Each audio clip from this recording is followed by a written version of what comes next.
Hello tout le monde, hello la famille, hello à toi qui me regarde, j'espère que tu vas bien. Si tu es nouveau ou nouvelle sur cette chaîne, je m'appelle Désirée et sur cette chaîne je partage avec toi la parole de Dieu. Je t'encourage à marcher par la foi. Ne regarde pas la taille de tes problèmes, regarde à la grandeur de Dieu qui est trop puissant et pour qui tout est possible. Donc aujourd'hui j'ai une bonne nouvelle.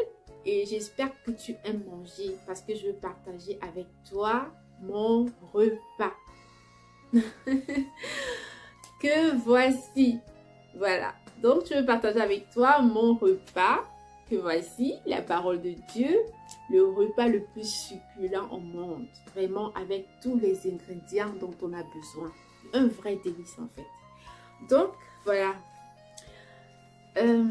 J'étais en train de m'apprêter à méditer la parole de Dieu et le Saint-Esprit m'a conduit à Jean 11 qui nous parle de l'histoire de Lazare. Jésus qui a ressuscité Lazare. Je ne sais pas si tu connais l'histoire. Mais c'est une histoire en fait que j'aime particulièrement. J'aime beaucoup l'histoire de Lazare dans le sens où vraiment on voit la gloire de Dieu. On voit que parfois, quand on croit que tout est perdu, tout est fini, qu'il n'y a plus aucune issue, Dieu n'est pas limité en fait. Donc, c'est vraiment voir que là où on croit que tout est perdu, Dieu nous montre que avec lui, tout est possible. Parce que quand quelqu'un est mort, en fait, on ne s'attend plus à rien en fait. Mort, c'est mort. Mais Dieu nous montre par l'histoire de Lazare en fait que rien n'est impossible à Dieu et tout est possible à celui qui croit. En fait, l'histoire parle de Lazare qui était malade et alors on est venu annoncer à Jésus que Lazare était malade. Et Jésus, en fait, a pris du temps avant d'y aller, mais finalement, il est allé et il a ressuscité Lazare. Donc, c'est pour faire juste un bref de l'histoire. Mais ce qui m'a interpellée, en fait, en méditant cette histoire encore, parce que d'abord c'est une histoire que j'aime beaucoup, l'histoire de Lazare, parce qu'elle nous montre vraiment la gloire de Dieu. Et il y a des versets en fait, en les lisant, ça m'a fait en fait refléter ce que nous avons parfois l'habitude de vivre, des situations auxquelles on fait face dans la vie. Et voilà, on se pose les mêmes questions que celles que les sœurs de Lazare se sont posées. Et ce qui m'a particulièrement interpellée en méditant cette histoire de Lazare, en fait, c'est lorsque on a annoncé à Jésus que Lazare était malade. Jésus dit ceci d'abord. Cette maladie n'ira pas à la mort. Elle est pour la gloire de Dieu. Et par elle, le Fils de Dieu sera glorifié. Et ce qui m'interpelle véritablement, c'est que la Bible prend le temps, prend le soin de mentionner que Jésus aimait Marthe et sa sœur et Lazare. Pourtant, quand il a su que Lazare était malade, il resta encore 2 jours au même endroit. Donc, on est venu annoncer à Jésus que Lazare, son ami, que Jésus aimait. Donc, tu aimes quelqu'un. Mais on vient te dire qu'il est malade et toi, tu as la capacité de le guérir. Mais tu fais 2 jours pour aller le voir. Non, Jésus est fort. Les voies de l'Éternel sont insondables. Donc, ça m'a beaucoup marqué en fait en comparant cela à ce que nous avons l'habitude de traverser. Je ne sais pas ce que tu traverses en ce moment.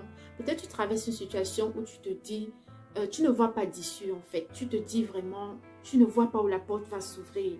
Tu ne vois pas, je ne sais pas ce que tu traverses, je ne sais pas.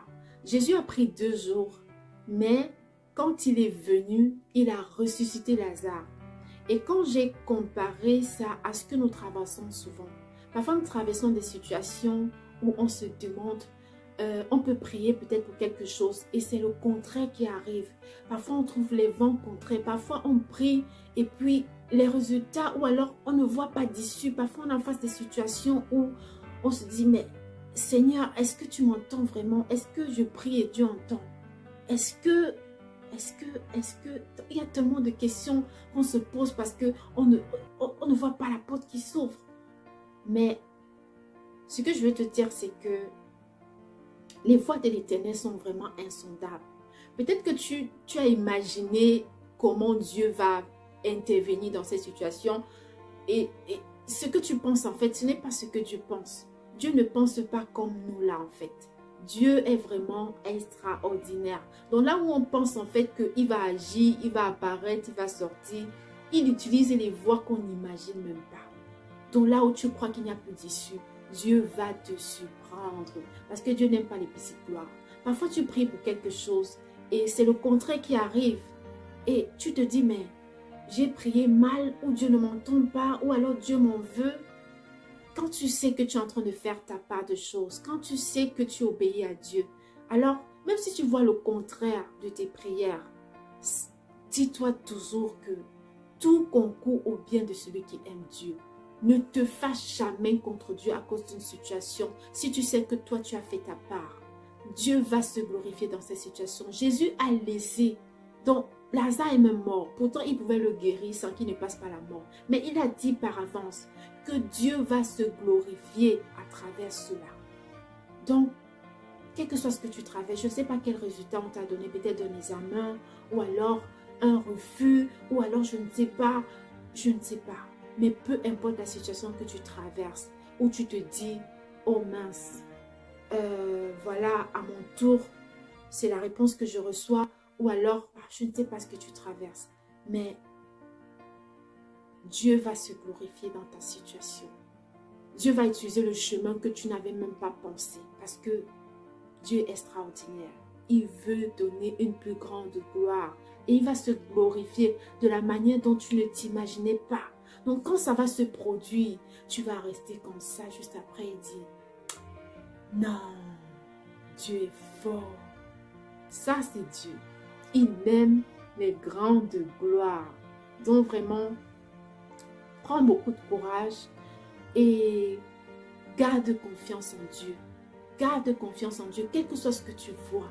Même si ce que tu vois semble flou, semble sans issue, tu ne sais pas vraiment, ou peut-être tu avais imaginé autre chose, mais tu te dis, mais reste calme et continue de glorifier Dieu. Continue de rendre gloire à Dieu. Dis-toi en toute situation, Seigneur, je te fais confiance. Quel que soit ce qui arrive, je te fais confiance. Et ta parole déclare que celui qui se confie en l'Éternel ne sera point confus, ne sera point déçu. Peu importe ce qui arrive, je te fais confiance car je sais que parce que je t'aime, tout concourt à mon bien car Dieu tourne tout au bien de ceux qui l'aiment. Donc vraiment, beaucoup de courage et surtout, continue de mettre ta confiance en Dieu. Tout est possible à celui qui croit et rien n'est impossible à Dieu. Beaucoup de courage, prends soin de toi et n'hésite pas à partager la vidéo. C'est ce que je voulais partager avec toi dans cette vidéo. J'espère que cela t'aura fortifié et redonné vraiment courage. Et ne laisse pas le monde changer ton sourire, mais que ton sourire change le monde. Allez, prends soin de toi et on se dit à la prochaine dans une autre vidéo. Bye bye!